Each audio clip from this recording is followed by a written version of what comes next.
Pernahkah kamu mendengar tentang suku yang menjadikan abu kotoran sapi sebagai bagian penting dari gaya hidup mereka?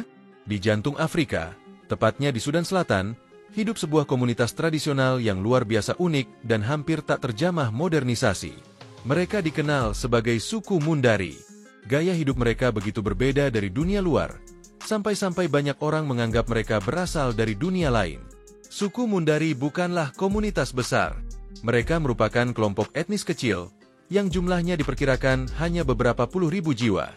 Namun, mereka memiliki sistem sosial dan budaya yang kuat, yang bertahan ratusan tahun tanpa banyak perubahan.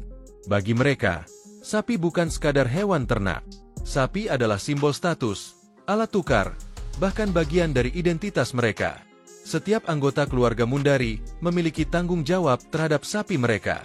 Sapi-sapi ini dijaga dengan ketat, bahkan lebih ketat daripada harta benda lain. Anak-anak sudah diajarkan sejak kecil untuk menggembalakan dan merawat ternak, dan ketika dewasa, seorang pria tidak dianggap layak menikah jika belum memiliki cukup banyak sapi. Di sana, mahar pernikahan diukur dari jumlah ternak yang bisa diberikan kepada keluarga pengantin wanita. Tapi yang paling menarik adalah cara mereka menggunakan kotoran sapi. Setiap pagi, para pria Mundari mengumpulkan kotoran sapi yang masih segar, lalu membakarnya untuk menghasilkan abu putih. Abu inilah yang mereka gunakan untuk membersihkan tubuh, melindungi kulit dari panas matahari, bahkan sebagai pengganti sabun dan pasta gigi. Abu juga dijadikan bahan dasar untuk mewarnai rambut dan kulit mereka. Hasilnya, penampilan mereka terlihat seperti prajurit kuno yang keluar dari film dokumenter zaman purba. Mereka juga tidak segan tidur berdampingan dengan sapi-sapi kesayangan mereka. Di malam hari, ketika suhu bisa sangat dingin, sapi memberikan kehangatan. Asap dari kotoran yang dibakar juga membantu mengusir nyamuk malaria. Ini menjadi sistem alami yang terus mereka pertahankan meskipun dunia luar semakin berkembang. Namun, jangan salah, meskipun terlihat damai, kehidupan suku Mundari juga keras dan penuh tantangan. Konflik antar suku karena perebutan lahan penggembalaan dan pencurian sapi sering terjadi. Tak jarang, anak-anak muda Mundari sudah akrab dengan senjata api seperti AK-47. Di usia belasan tahun, mereka bukan hanya penggembala, tapi juga penjaga ternak bersenjata. Senjata-senjata ini bukan hanya simbol perlindungan, tetapi juga representasi dari kerasnya kehidupan di wilayah tersebut.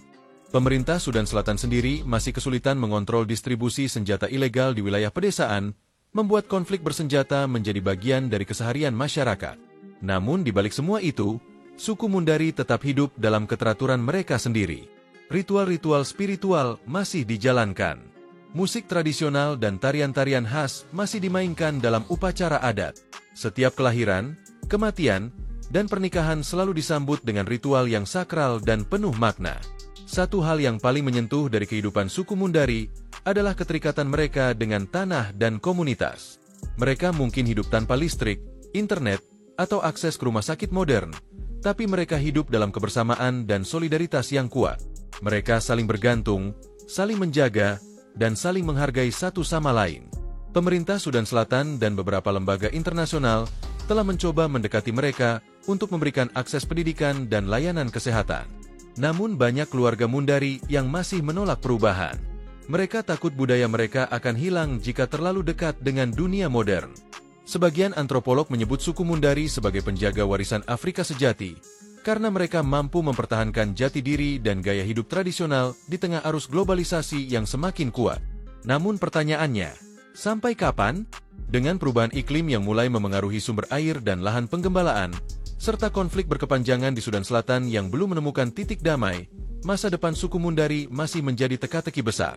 Tapi satu hal yang pasti, kisah mereka telah menginspirasi dunia, bahwa kehidupan sederhana, yang dibangun di atas nilai, tradisi, dan rasa hormat terhadap alam, bisa menjadi pelajaran berharga bagi dunia modern yang serba cepat. Inilah kehidupan suku Mundari. Keras, eksotis, penuh filosofi, dan jauh dari dunia yang kita kenal.